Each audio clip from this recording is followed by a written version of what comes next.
Alright, it has been a while. Well over a month now since I uploaded. A little longer since I uploaded a Destiny video. My last video, I think, was just Destiny 2 sucks. And I hadn't played the game for like a month since. But a couple weeks ago I started playing again. Like last week basically. Well, the week before I was playing some Solstice, trying to get the whatever the hell that shotgun was called. But I couldn't get a good roll, so I gave up, stopped playing again for a few days. But now I've been playing a little more Crucible, having some fun, so you can be seeing that in the background gameplay. Just kind of waiting it out till next season drops, because this season just didn't really hit well for me. I can't handle that seasonal model anymore with just like the upgrade trees, patrol, or not patrol, but like public event activity. This is very boring. It's been rehashed too many times. And unfortunately, we're probably going to get that again next season to tide us over till Witch Queen. But big announcement from Bungie, August 24th, they're doing the reveal for Witch Queen, or the reveal for something, which is hype. So mark that date down. That's actually the date of the start of the next season, so I guess it's going to be the reveal in the morning, leading right up until reset when the new season launches, probably. That'll be interesting to see how that goes down. But yeah, coming back to the game after a month of just literally not playing it or watching anything about it, I was pretty surprised to see some of the changes they're making. And I just want to talk about some of that stuff today, because it's actually pretty exciting, especially this stuff coming next season. But stuff they've already done, they nerfed aggressive frame shotguns like Felon-2s and everything. I'm sure you guys all know. And those who don't, listen up, because if you're trying to get back into the game next season, this is good stuff to know. So yeah, they nerfed aggressive frame shotguns, just small nerf to their cone angle for pellet spread, just hurting their range a little bit, and consistency.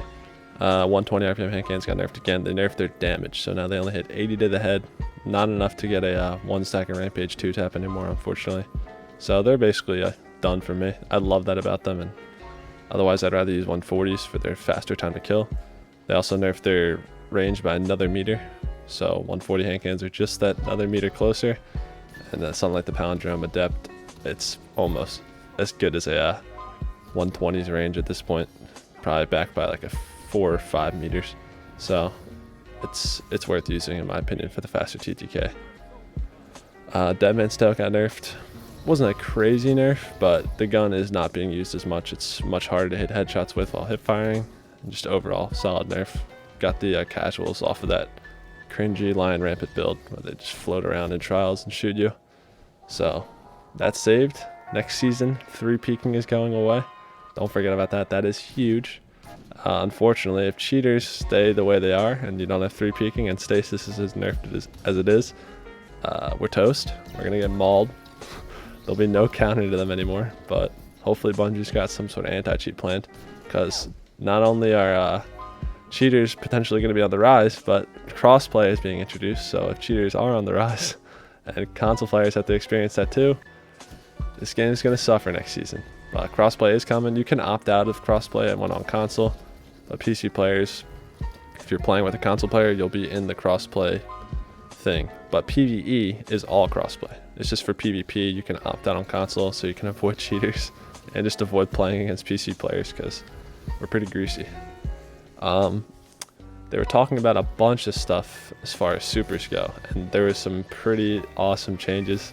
Unfortunately, all the top 3 Dawnblades out here are shedding a tear because we're toast. They're taking the 2 Icarus Dash down to 1, so rest in peace. You can still move around pretty fast just with 1 Icarus Dash. It's a good boost. And they reduced the cooldown in between each singular Icarus Dash, but not by the same ratio. It's like, I think they knocked 2 seconds off the cooldown, but it was a 6-second cooldown before, so it's 4 seconds now, which is it's still gonna be solid, but that hurts the subclass a lot. They buffed the floating grenade though, so when you pop that grenade, instead of having 10 seconds of flight duration, you have 15 now, and every kill extends that duration even more than it used to, which is interesting. But then they said that when you pop the grenade in PvP, you appear on radar. I don't know what that means, because you already appear on radar. I'm guessing there's going to be some sort of dot on the radar that's showing exactly where they are, which completely ruins that ability. So top 3 Dawnblade is gone. But luckily in its place comes Nova Warp and our beautiful friend bottom 3 Dawnblade, which has just been, I haven't even like clicked on that super in a decade. but they're buffing it. It's a small buff, but one that should not be overlooked. I'm going to find this here in the, I'm looking at the TWAB right now. So where is it? Here it is, Bottom Tree Dawnblade. They gave Phoenix Dive, which a lot of people might not even know what this ability is. It was this ability where you would just dive down to the ground, and the longer you were diving for, the more you would heal yourself. But the problem with the ability, it sounds good in PvP. It's kind of like Shadow Dive, but it used to just, once you click that ability button, you would just go straight down to the ground, and it was a slow animation that took a while to get out of. So like say there's some player chasing you down, you jumped up in the air, you want to get down behind cover, you pop the ability, but you just go straight down to the ground and say like you couldn't make it out to the cover you're trying to get to, and also you're stuck in an animation, you get mauled. But now they're adding a directional input to the dive, so it's going to work like Shadow Dive, where you can look in the direction you want to dive and dive forward, and it also is not as delayed in like getting into its animation and getting out. So you are literally going to be able to dive behind cover now after jump peeking and gain some health back as well, which is absolutely amazing. And for those who don't know, Bottom Tree Dawnblade has lock-on Dawnblades, and when you get kills with the Dawnblades, it regens some of the super, so the super lasts long. It's very effective. It's exciting. They're also buffing the melee to where it's not just, the melee used to be you would ignite stuff in flames, and if you shot them and killed them, they would explode. Now that melee ability is just intrinsically how everything on the subclass works, so any stuff that is burning from your solar abilities, when killed, explodes, and if it kills someone else with that explosion, they explode. It's like a chain reaction, solar burn thing. Might pair well with a lot of other burning abilities. Chaos Reach got smurfed. They basically nerfed the ending ball wherever you'd be hitting. That radius got reduced a lot, so it shouldn't kill people around walls anymore. Thank God. And they also nerfed Geomag stabilizers, which is part of the exotic TWAB they did recently, which I also want to talk about in a second. There were some other buffs to other supers. Voidwalker, Middle Tree Voidwalker specifically, Nova Warp, got the biggest buff ever. The one thing I'm a little bit confused about, I'm hoping this buff is also in PvP.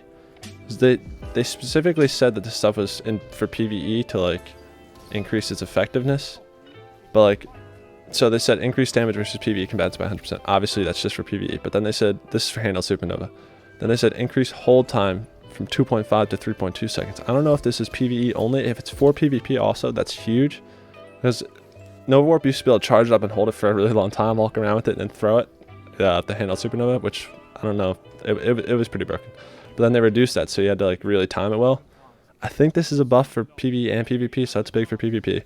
But the biggest thing for Nova Warp, and I'm hoping this is for both, it detonates on cast now, so you pop Nova Warp and explode, similar to how Behemoth Titan used to pop that and freeze everyone in the area. If that's PvE only, that sucks, but if it's for PvP too, this thing is going to be insane. And there's also no longer slows movement speed while charging or charged. So the problem with Nova Warp was you dash towards someone with your little blink ability, charge up in front of them to explode, and they just run away because you're like mentally slow when you're charging up.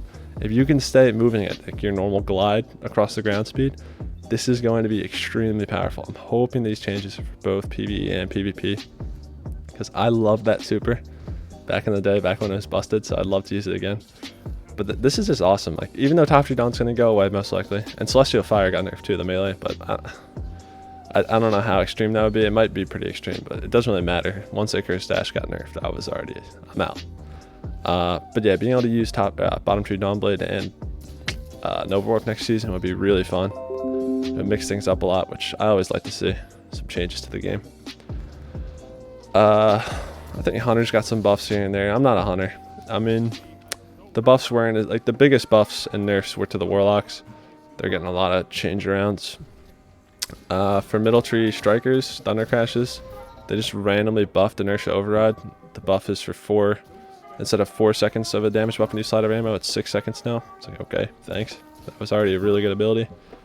And sliding over an ammo brick also gives you 20% of your melee back.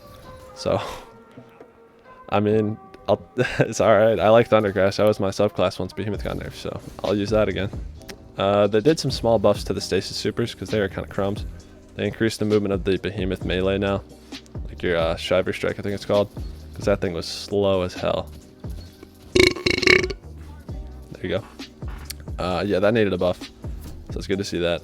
and I think hunters, they got their withering blade. But yeah, they got a buff to their withering blade, which that was also getting pretty bad.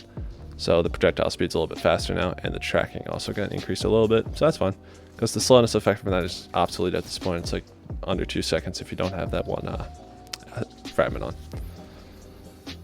A lot of stuff. Done a lot of talking. Got to catch my breath. We'll go into the little exotic changes. So for those who care, the super regenerating exotics like Phoenix Protocol, Ursa, Shards of Galanor, whatever the hell it's called, Skull Card, they're all being capped at 50% of your super back now. So whatever you do, how many ads you kill in your super or whatever, it's only going to result in a max of 50% of your super being returned, which is fine. That's still very strong, but they just want to open the way for other exotics to get into the end game content. But Geomags they no longer top off your super, which is huge. So in Trials, Chaos Reach is going to be crumbs now. Hopefully, you shouldn't be able to get it back as fast. I mean, you still have those Arc Traces, which they give you some solid super here and there. So hopefully the nerfs they made to the super itself make it enough to be obsolete, because I just want that super gone. I'm tired of it. They buffed Bombardiers, that little goofy hunter exotic where you dodge and like give a little bomb would appear. And now it's like an extra ability depending on what your super is or your subclass. So for Arc, it blinds people, Solar, it'll burn people, Stasis, it'll slow, and Void, it will suppress. But for the suppression effect, it won't affect supers, which I guess makes sense, because you could very easily suppress supers if all you have to do is let them run to you and then you just dodge. Like, you'd probably sacrifice yourself, but you'd be able to suppress them almost 100% of the time, especially melee supers. Like, you're trying to shoulder charge them with Fist of Havoc and they just dodge, you just kill them, and then the little bomb would detonate and you'll lose your super. So I'm glad they did that. Lucky Pants, I don't really know what the hell's going on with this thing. Getting a buff, I don't know. This seems like it would be really strong. It depends on how much this damage. So basically, before you just pull out your weapon really fast, it would like let you draw hand cannons really quickly, and when you first pulled them out, you had this little like increase to accuracy. But now it's like you pull your weapon out and you have this increase, or like every kill you get buffs the damage of your next hand cannon shot or something. I don't know how it's going to function, because they said Hawkmoon won't. I'm guessing Hawkmoon won't get this buff, or I don't know. You have to read the TWAB to understand that one, but that could be really, really, really good in PvP. So I'm a little nervous about that, because like I'm seeing 120s coming back with this thing, but we'll see. There's some changes to like Warlock exotics, the Stag. I really don't care about that exotic. It's terrible. You have to die to proc its perk. Verity's Brow got some changes. That's just a PvE type exotic. Promethean Spur has some interesting changes that I don't care about. There's a new mod type they're adding in called holsters. So it's like, it's gonna function like the perk Reconstruction, I think. That's on the Deep Stone Crypt weapons, where it slowly reloads your weapon over time. Obviously those reload your weapon over time to double magazine capacity, but this will just reload it up to its magazine capacity. So you can put that on your legs, and like it's going to reload your gun. So it's not going to be huge for like hand cannons or anything, because like you're thinking, oh, it's like auto-loading holster, but like you switch to your shotgun, say in Crucible, killing some guys, you switch back to your hand cannon, 4 bullets are back into it, not the whole mag. I think that's how it's going to function. But for something like a fusion rifle with what's that perk called? The loaded question, Reservoir Burst.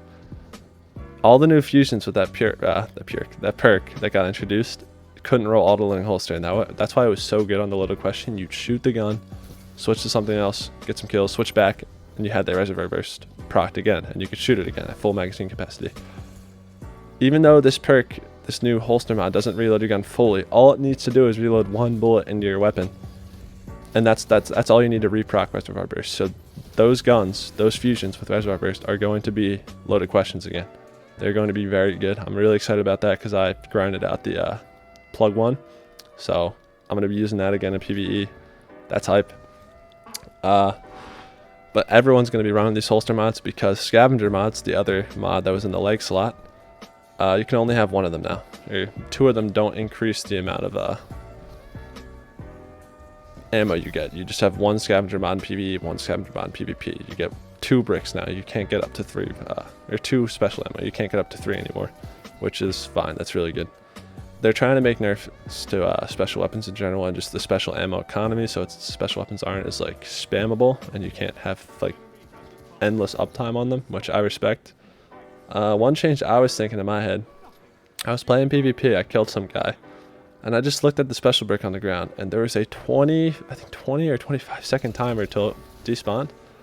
Why don't they make that timer like 5-6 seconds? So like you have to kill the guy, and if it's clear around him, you can go get your ammo. If you kill a guy and the whole enemy team's around him, you don't get ammo from him. Like, am I wrong there? I feel like that would be a nice change. Why is there such long uptime on special ammo? Like in trials, you kill everyone. So like you kill one guy, kill another guy, kill the third guy. Round ends, you go and collect all their special ammo. That's not how special ammo should function. You should have to get it right after you kill someone. Within like 6 seconds is still a lot of time. 6-7 seconds. I don't know, that's just how I feel. I don't know why this is such a long uptime on special bricks on the ground. But Warmind Cells got nerfed. There's 2 new Iron Banner weapons coming to Pulse Rifle and Sidearm. It's kind of crumbs.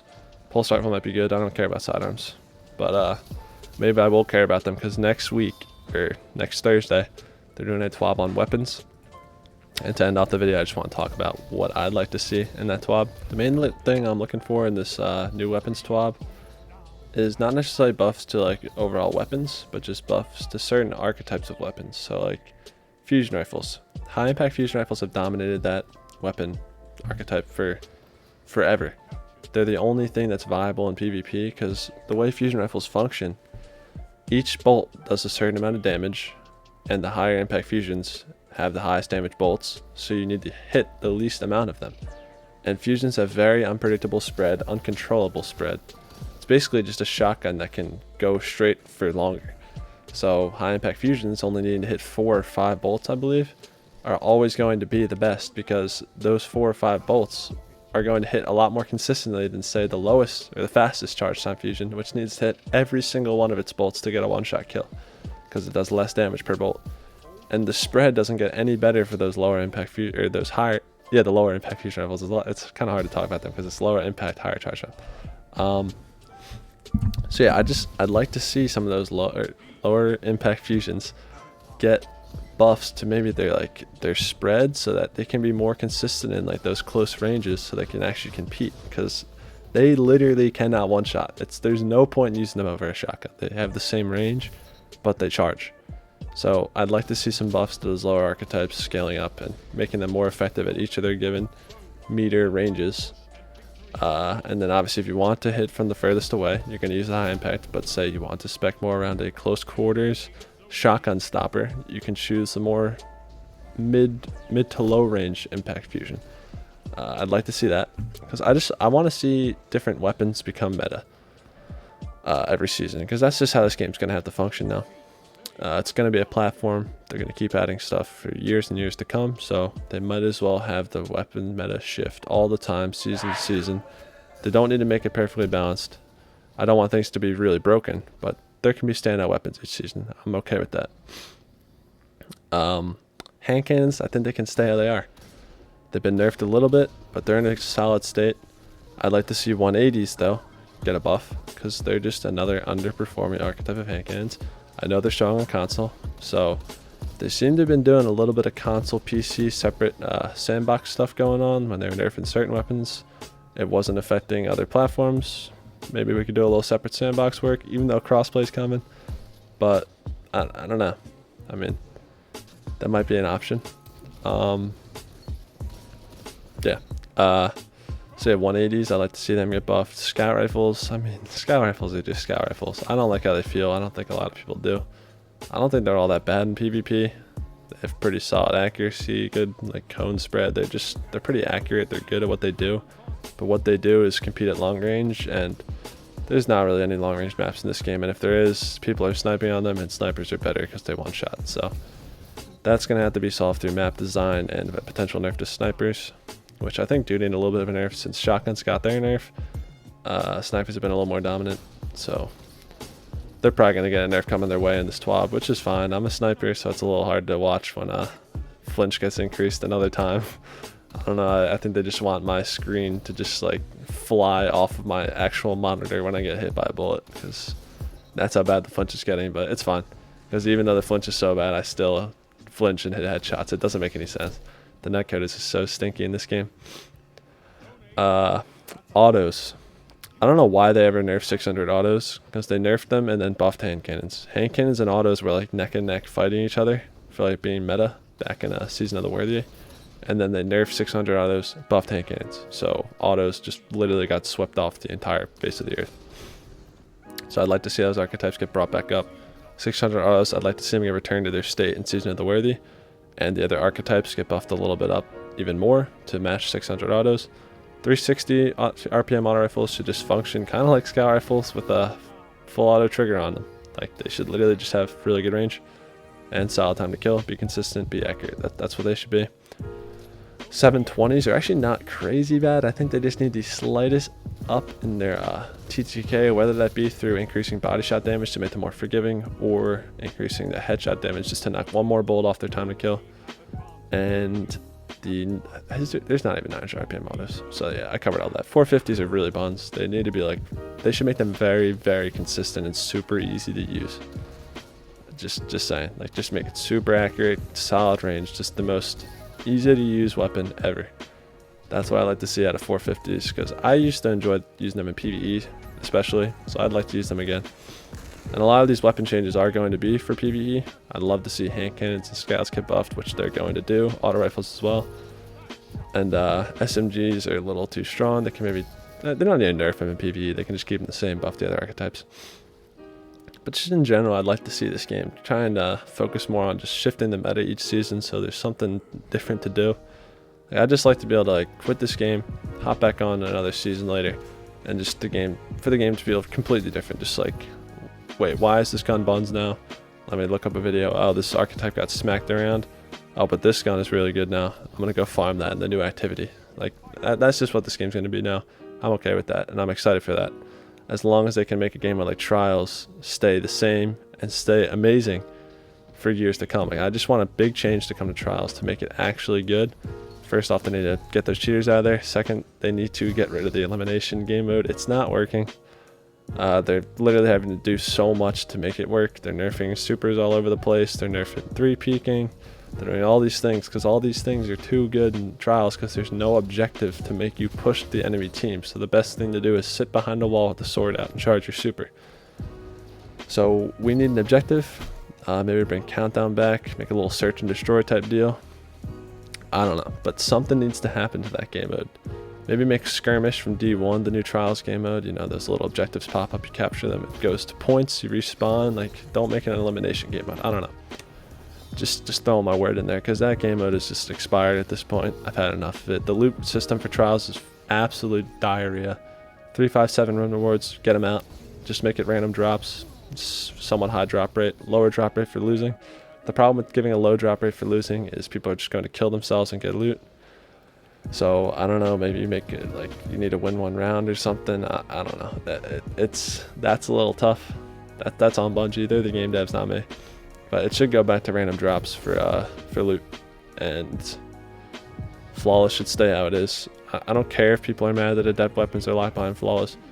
Adept weapons aren't that much better than normal weapons. Just, if you can't get the adept weapon, too bad. You're not good enough. Deal with it. Go play Grandmasters where you can get your adept weapons. Palindrome is amazing in PvP. I hit my dog. But yeah, I'm gonna call it there, honestly. I miss you, because I've said what I had to say. I'm excited for next season. Can't wait to jump into it. If there's new guns to do videos on, I'll probably do videos on them. So look out for content in the future. If you enjoyed this video, if you have any thoughts for yourself, leave them down in the comments. I'd like to see what you guys think about some of the changes coming, some of the things I talked about, maybe things I haven't talked about, and maybe what you guys like to see next season. So yeah, I will see you in the next one.